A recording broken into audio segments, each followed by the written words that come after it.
जय हिंद दोस्तों। वस्तुनिष्ठ प्रश्नावली हिंदी साहित्य की। तो पहला प्रश्न से शुरू करते हैं।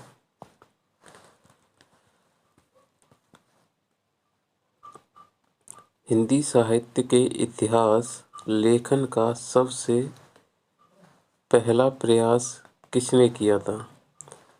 Option A Acharya Ramchandra Shukla, option 2 George Grierson ने, ऑप्शन 3 गारसदा ताशी ने, ऑप्शन 4 मिश्र बंधु ने। आंसर दीजिए। हिंदी साहित्य के इतिहास लेखन का सबसे पहला प्रयास किसने दिया? तो इसमें ऑप्शन सही हो जाएगा ऑप्शन 3 गारसदा ताशी ने। किसने सही है? गारसदा ताशी ने। ऑप्शन 3 सही हो जाएगा, गारसदा ताशी। अगला प्रश्न, हिंदी साहित्य का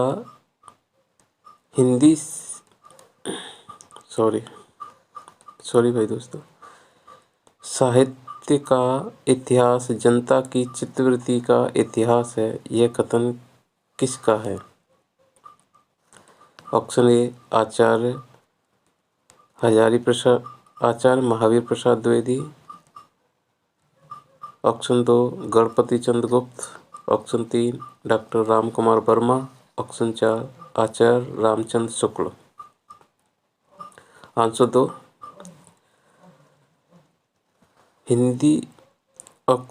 2 इसमें साहित्य का इतिहास जनता की चित्तवृत्ति का इतिहास है, यह कथन किसने कहा? तो इसमें ऑप्शन 4 सही हो जाएगा दोस्तों, आचार्य रामचंद्र शुक्ल ने। किसने दिया? आचार्य रामचंद्र शुक्ल। ऑप्शन सही हो जाएगा आचार्य रामचंद्र शुक्ल ने।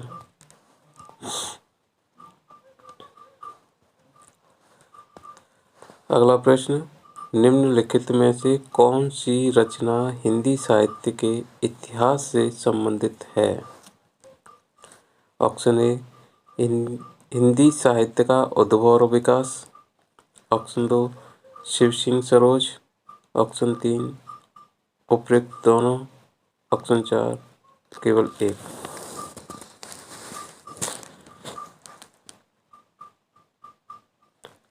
निम्नलिखित में से कौन सी रचना हिंदी साहित्य के इतिहास से संबंधित है?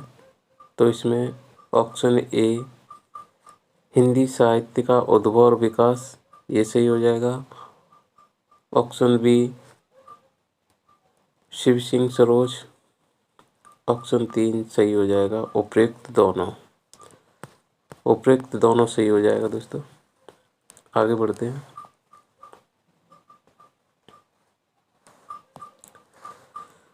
प्रश्न नंबर 4, इतिहास केवल घटनाओं का अन्वेषण एवं संकलन मात्र नहीं है, अपितु उसके भीतर कार्यकरण श्रृंखला विद्यमान है, यह कथन किस विद्वान का है? ऑप्शन ए कालिंगबोर्ड का है, option A Collingwood, option 2 Hegel, option 3 Taine, option 4 Vicco. तो इसका आंसर दीजिए। इतिहास केवल घटनाओं का अन्वेषण एवं संकलन मात्र नहीं है, अपितु उसके भीतर कार्यकरण श्रृंखला विद्यमान है, यह कथन ऑप्शन 2 सही हो जाएगा हीगल। क्या सही हो जाएगा? हीगल सही हो जाएगा दोस्तों। कौन सा सही हो जाएगा? हीगल ऑप्शन सही हो जाएगा। 5वां प्रश्न है, ए हिस्ट्री ऑफ हिंदी लिटरेचर के लेखक कौन है? पादरी एडिसन ग्रिप्स, पादरी FEKE, ऑप्शन 3 आचार्य रामचंद्र शुक्ल, ऑप्शन 4 ग्रियर्सन। आंसर दीजिए।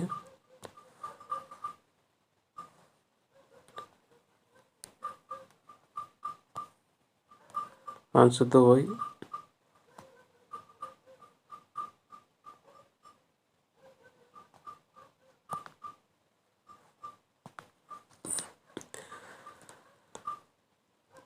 ए हिस्ट्री ऑफ हिंदी लिटरेचर के लेखक हैं, ऑप्शन दो सही हो जाएगा, पादरी FEK ई। ये ऑप्शन दो सही हो जाएगा दोस्तों। प्रश्न नंबर 6, इतिहास के प्रति भारतीय दृष्टिकोण किस प्रकार का रहा है? इतिहास के प्रति भारतीयों का दृष्टिकोण किस प्रकार का रहा है?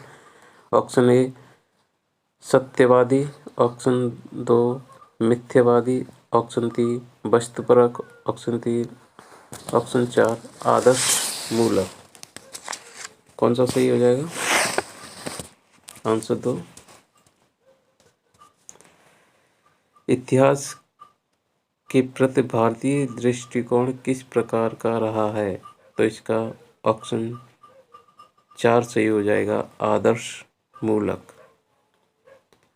आदर्श मूलक सही हो जाएगा दोस्तों। अगला प्रश्न, अगले प्रश्न की ओर बढ़ते हैं।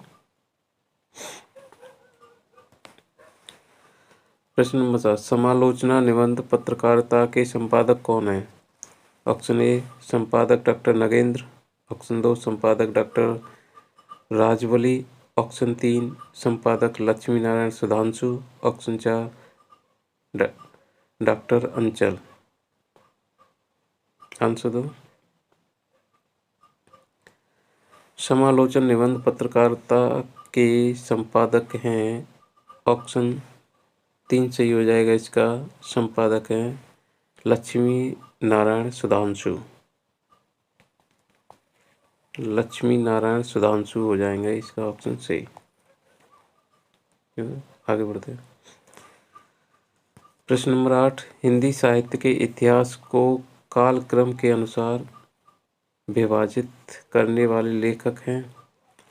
Option A doctor Ram Kumar Verma, option दो जॉर्ज ग्रियर्सन, ऑप्शन तीन श्याम सुंदर दास, ऑप्शन चार गार्षादास तारसी। तो इसमें आंसर सही होगा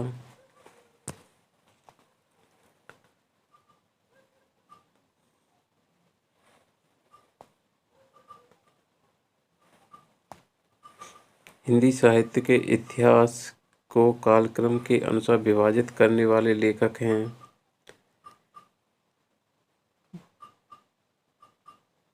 जॉर्ज ग्रियर्सन।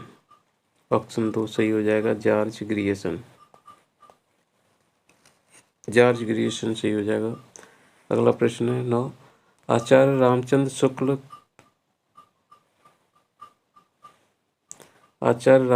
शुक्ल के इतिहास ग्रंथ का नाम बताइए। ऑप्शन ए रस मीमांसा, ऑप्शन बी हिंदी साहित्य की प्रवृत्तियाँ, ऑप्शन तीन आधुनिक साहित्य, ऑप्शन चार हिंदी साहित्य का इतिहास। प्रश्न 9 का है उत्तर सही हो जाएगा, आचार्य रामचंद्र शुक्ल के इतिहास ग्रंथ का नाम है हिंदी साहित्य का इतिहास। ऑप्शन चार सही हो जाएगा, हिंदी साहित्य का इतिहास।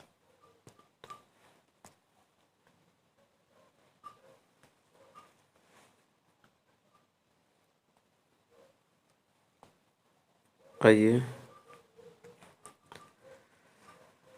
प्रश्न 10, इनमें से शुद्ध जोड़ा छांटिए।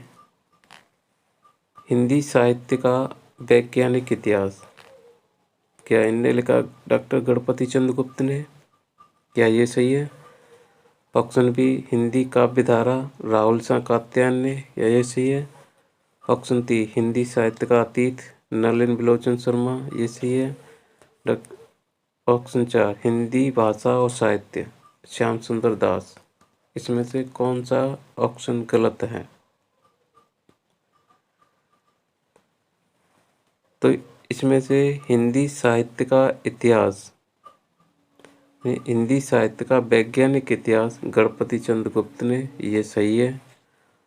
हिंदी काव्य धारा राहुल शाह कात्यायन ने लिखा, ये भी सही है। हिंदी साहित्य का अतीत नलिन बिलोचन शर्मा ने नहीं, विश्वनाथ प्रसाद मिश्र ने लिखा था। विश्वनाथ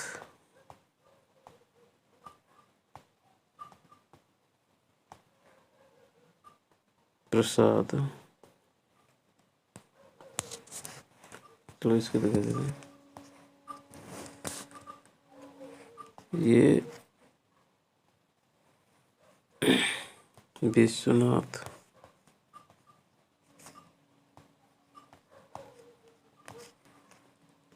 प्रसाद मिश्र,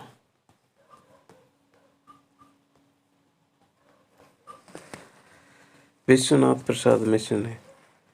और ऑप्शन 4 हिंदी भाषा और साहित्य श्याम सुंदर दास, ये सही है, यानी कि ये गलत है।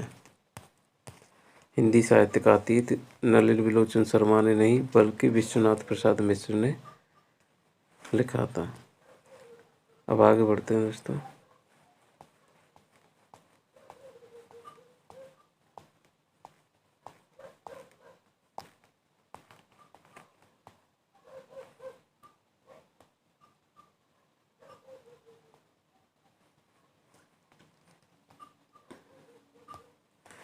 प्रश्न 11वां, रामचंद्र शुक्ल ने हिंदी साहित्य के इतिहास को कितने कालों में विभाजित किया? रामचंद्र शुक्ल ने हिंदी साहित्य के इतिहास को कितने कालों में विभाजित किया? Option A 3, option 2 4, option 3 5, option 4 में 6 भागों में। कितने भागों में विभाजित किया? आचार्य रामचंद्र शुक्ल ने हिंदी साहित्य के इतिहास को कितने कालों में विभाजित किया? ऑप्शन 2 सही हो जाएगा, 4 भागों में विभाजित किया। कितने में? 4 भागों में विभाजित किया था आचार्य रामचंद्र शुक्ल ने। अगला प्रश्न,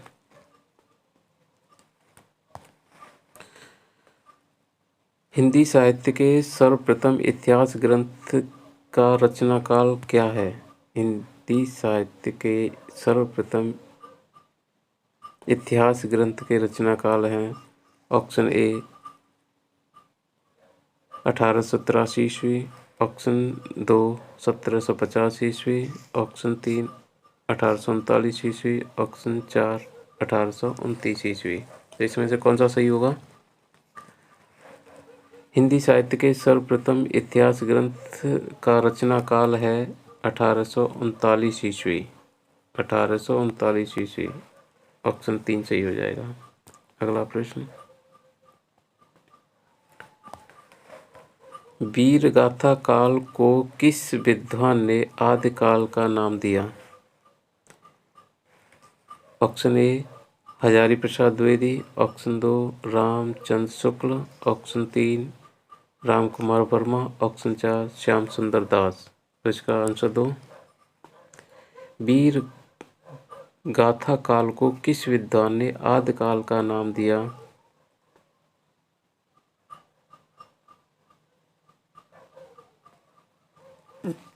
आदिकाल, वीर गाथा काल का आदिकाल कहा था हजारी प्रसाद द्विवेदी जी ने। किसने कहा? हजारी प्रसाद द्विवेदी। ऑप्शन ए सही हो जाएगा, हजारी प्रसाद द्विवेदी। आगे बढ़ते हैं। ऑप्शन 4, प्रश्न नंबर 4, राहुल साकात्यायन ने आदिकाल को क्या कहा? ऑप्शन ए संधि काल, ऑप्शन 2 सिद्ध सामंत काल, ऑप्शन 3 चारण काल, ऑप्शन 4 वीर गाथा काल। बोलिए।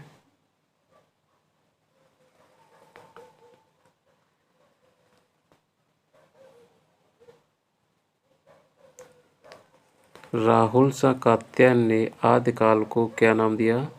तो इसमें ऑप्शन 2 सही हो जाएगा, राहुल साकात्यायन। क्या हो जाएगा? राहुल साकात्यायन। संधि एवं चरण काल राम कुमार वर्मा ने दिया। वीर गाथा काल हजारी प्रसाद द्विवेदी ने कहा। ठीक है, तो इसमें ऑप्शन सही हो जाएगा, सिद्ध सामंत काल। अगला प्रश्न, हिंदी वीर काव्य के रचयिता का नाम बताइए। हिंदी वीर काव्य के रचयिता का नाम क्या है?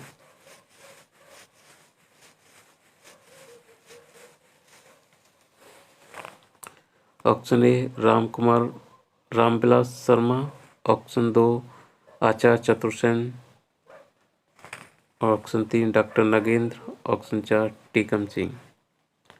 तो इसमें हिंदी वीर काव्य के रचयिता का नाम है टीकम सिंह। हिंदी वीर काव्य के रचयिता का नाम है टीकम सिंह। ठीक है दोस्तों, आगे बढ़ते हैं। अगला प्रश्न, आचार्य रामचंद्र शुक्ल ने आदिकाल का समय निर्धारित किया था।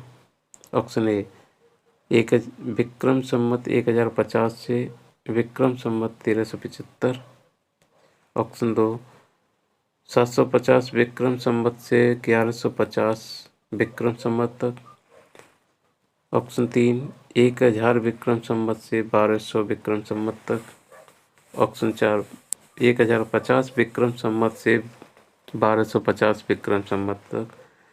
तो इसमें आंसर सही होगा, आचार्य रामचंद्र शुक्ल ने आदिकाल का समय निर्धारित किया था। ऑप्शन ए सही हो जाएगा,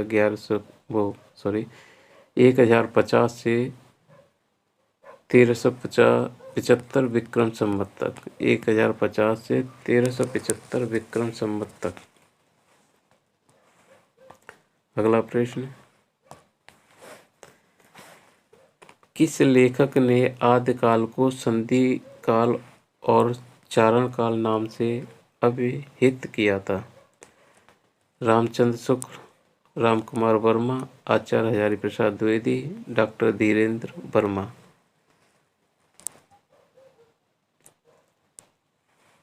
प्रश्न 17 का सही होगा, किस लेखक ने आदिकाल को संधि काल और चारण काल नाम से अभिहित किया था?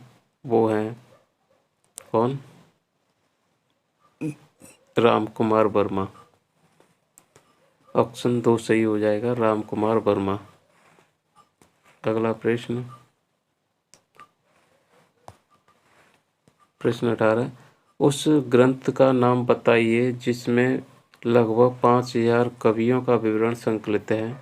Option A Shiv Singh Saroj, option 2 Hindi साहित्य का अतीत, ऑप्शन 3 मिश्र बंधु विनोद, ऑप्शन 4 वीर काव्य।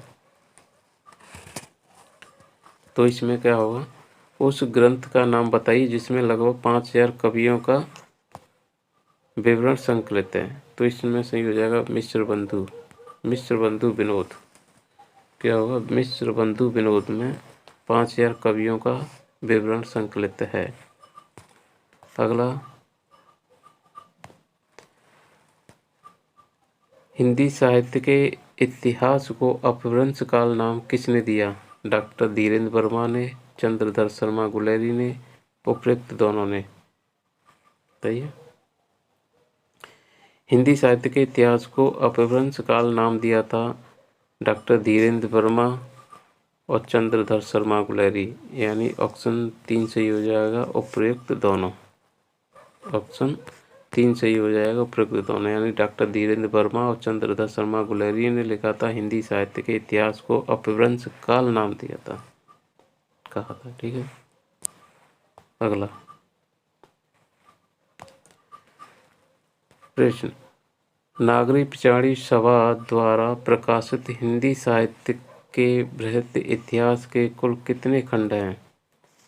Option A 10, option A 12, option 2 10, option 3 16, option 4 18। तो नागरी पिछाड़ी सभा द्वारा प्रकाशित हिंदी साहित्य के बृहत इतिहास के कुल कितने खंड हैं?